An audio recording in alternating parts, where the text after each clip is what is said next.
خواتین و حضرات، آج کا مضمون ہے پلاسٹک انیمیا۔ اس کے حوالے سے آپ کو ہم ایک بچی کی کہانی سناتے ہیں جس سے آپ کو اس مرض کے حوالے سے کافی معلومات ہو جائیں گی۔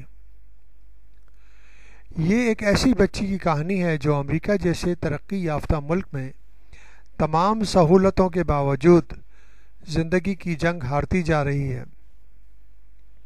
کیلی جیسے جانے کتنے بچے ہمارے ملک میں خون کی بیماریوں کا شکار ہیں اور کس طرح زندہ رہتے ہیں۔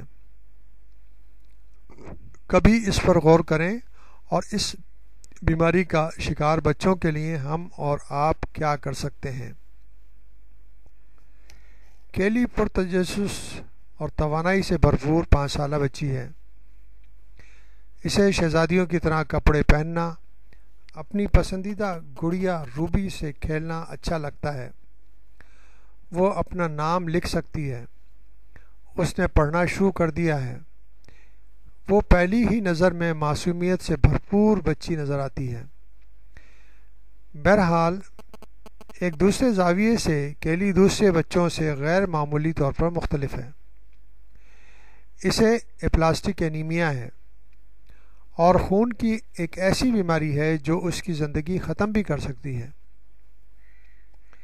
جب لینڈا اور ویلس چین کے صوبے ہونان اپنی بیٹی کو لینے گئے، اس وقت کیلی 1 سال کی تندرست اور توانا بچی تھی۔ لینڈا کی یہ دوسری شادی تھی۔ پہلے شوہر سے اس کے 3 بچے تھے۔ ان بچوں کے بڑے ہونے اور گھر سے چلے جانے کے بعد لینڈا اور ویلس دوبارہ اپنی ایک فیملی بنانا چاہتے تھے۔ لینڈا کہتی ہے کہ ہمارا ایک دوست ہے جس نے چین میں ایک بچہ گود لیا تھا۔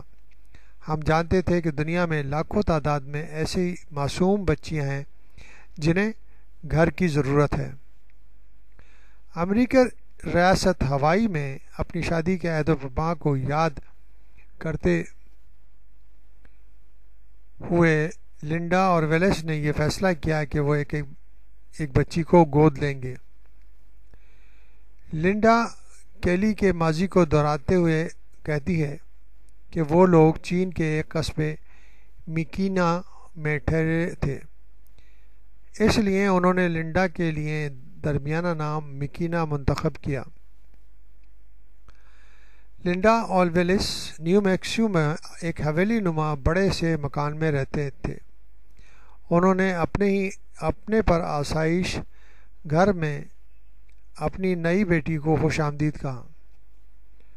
وہ دونوں کام کرتے تھے۔ لینڈا ایک قانون داں اور ویلس گرافک ڈیزائنر کا کاروبار کرتا تھا، لیکن دونوں نے اپنا شیڈول اس طرح ترتیب دیا کہ ان میں سے کوئی اپنا زیادہ وقت کیلی کو دے سکے۔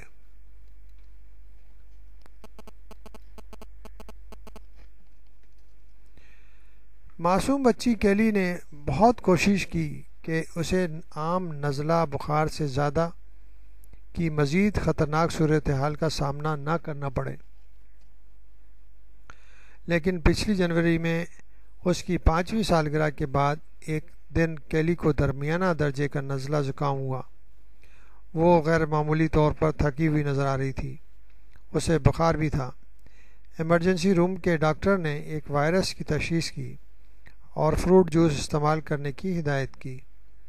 گھر بھیج دیا۔ دوسرے دن کیلی کا بخار 105 فارنہائٹ تک پہنچ گیا۔ اس کے والدین پریشان اسے بچوں کے ڈاکٹر کے پاس لے گئے۔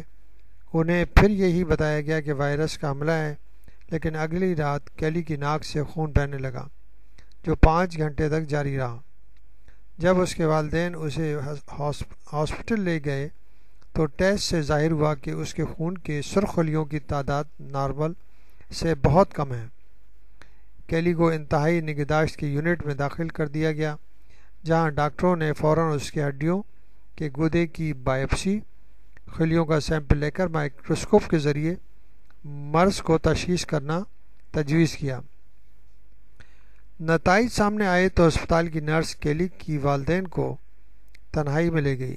لینڈا کہتی ہے کہ جب ہم ہم نرس کے ساتھ جا رہے تھے، اس وقت میں جان گئی تھی کہ ہم ایک ایسی خبر سننے والے ہیں جس سے ہم کبھی سننا نہیں چاہتے۔ ایک پوشیدہ بیماری۔ اپلاسٹک اینیمیا ایک ایسی بیماری ہے جو ہڈیوں کے گودے کی کارکردگی کو کم کر دیتی ہے۔ اس کے نئے خون کے خلیے پیدا کرنے کی صلاحیت ختم ہو جاتی ہے۔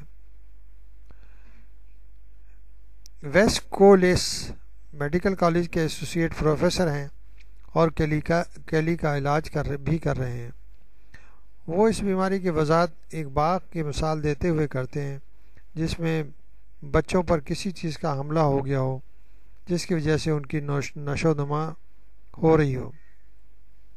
اگر خون کے خلیے مسلسل پیدا نہ ہوں تو نتیجتاً جسم میں خون کی مقدار کافی حد تک کم ہو جائے گی۔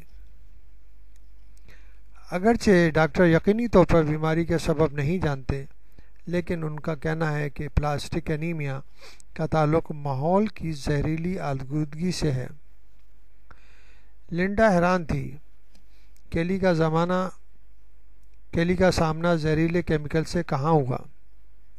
وائرس بھی ایک ممکنہ دشمن ہو سکتا ہے، لنڈا اپنا خیال ظاہر کرتی ہے۔ پچھلے سال ہم کیلی کو آسٹریلیا لے گئے تھے، ہو سکتا ہے ساحل پر چلتے ہوئے اسے یہ انفیکشن ہو گیا ہو۔ پلاسٹک اینیمیا کی بیماری موریثی بھی ہو سکتی ہے۔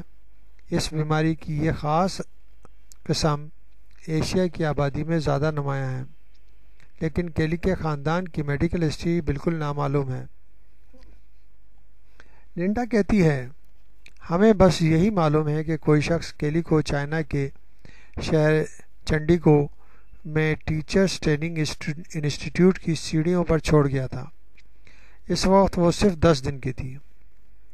جب سے کیلی کے مرض کی تشخیص ہوئی ہے، اس دن سے کیلی کے گھر والے کیلی کے والدین کا کھوج لگانے کی بھرپور کوشش کر رہے ہیں۔ انہوں نے چین کے اخبارات سے بھی رابطہ کیا ہے۔ ہونان صوبے کے اخبارات نے کیلی کی تصویر اس کی حالت زار کے بارے میں کہانیاں بھی شائع کی، لیکن ابھی تک کامیابی کی کوئی صورت نظر نہیں آئی۔ لنڈا کہتی ہے کہ ہم دعا کر رہے ہیں کہ کیلی بایولوجیکل مدر، سگی ماں یا اس کے خاندان کا کوئی فرد کیلی کی مدد کے لیے آگے بڑھے اور ہم سے رابطہ قائم کرے۔ ویلس زیادہ حقیقت پسند ہے۔ وہ جانتا ہے ایسا ہونا ممکن نہیں، کیونکہ چین میں بچے کو پیدائش کے بعد اس طرح چھوڑ دینا غیر قانونی ہے۔ جو بھی ایسا کرتا ہے اسے بھاری جرمانہ ادا کرنا پڑتا ہے، ممکن ہے اسے قید بھی ہو جائے۔ معاشرے میں ذلت اور جگ ہسائی تو لازمی ہے۔ بیماری کے ذیلی اثرات۔